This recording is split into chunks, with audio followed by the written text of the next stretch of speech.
Video అయితే chicken pulao part 2 అనమాట. Part 1 అయితే నేను కిందన ట్యాగ్ చేస్తా. ఎవరైనా చూడకపోతే వెళ్లి చూసేయండి.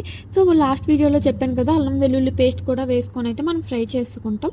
అందులోనే గరం మసాలా, ఇంకా ధనియాల పొడి, కారం అయితే వేసుకొని నేను ఫ్రై చేసుకున్నా. తర్వాత నేను ఏదైతే ఫ్రై చేసిన రైస్ ఇంకా చికెన్ పీసెస్ అయితే అందులో ఏసుకున్నా. తర్వాత మనం ఎంత క్వాంటిటీ రైస్ అయితే తీసుకున్నామో దానికి డబల్ వాటర్ అయితే తీసుకున్నా నేనైతే. సో వాటర్ కూడా నేనైతే ఇందులో ఏసుకున్నా. మీరు మోర్ దెన్ 1 కేజీ చేసేలా ఉంటే మీరు వేరేగా వాటర్ అయితే బాయిల్ చేసుకొని ఏసుకుంటే మీకు ఫాస్ట్‌గా కుక్ అయిపోద్ది రైస్ అనేది.